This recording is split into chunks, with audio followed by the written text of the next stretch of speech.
Pious Path Project, a self-help youth group recognizing the need to help the Muslim youth deal with the challenge of modern life whilst remaining committed to Islam, held its first ever Salaah workshop in Nairobi. Tunashukuru sana kupata fursa kama hii kutoka kwa Horizon TV ili kuweza kutupatia motisha na support katika kuifikisha hii fikra Salaah workshop mpaka katika watu wengine. Na hii ndio lengo ya workshop kama hii, kwamba our intention ni kwamba iwafikie watu wengi, isiwe tutaifanya sisi tu kama Pious Path. We want like anyone who is ready to take the idea, watu approach, tuko na strategy tumeipanga, tutawatumia, wanaweza kuimplement katika mashule, katika institutions, ama hata katika misikiti yao pia inshallah.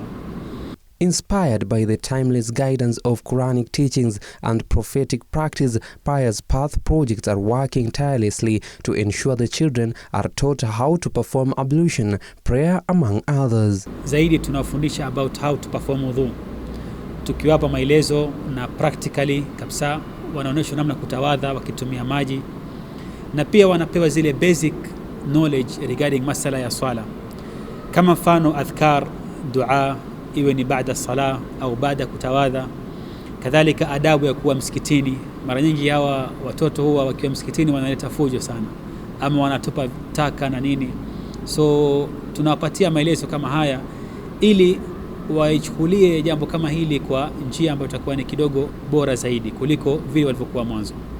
Speaking to Horizon TV, Abdullah Omar, a volunteer at the Salaah workshop, called on the youth to be volunteer in community-based activity that promote unity and education.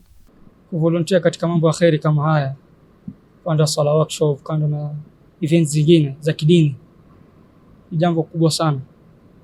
Mtu ataona ataenda kuvolunteer, asimame tu aende hivi arudi hivi, lakini unapata thawabu. The workshop saw positive stories, with the beneficiaries expressing their excitement for attending the workshop. I love this workshop because first of all you get to interact with different people you've never met and find a way to work properly with them, and the ustads are amazing.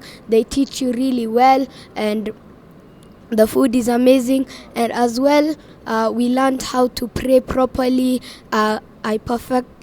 I perfected my wudu and many more. Reporting for Muslim Insight, my name is Abdurrahman Gaddafi Yasin.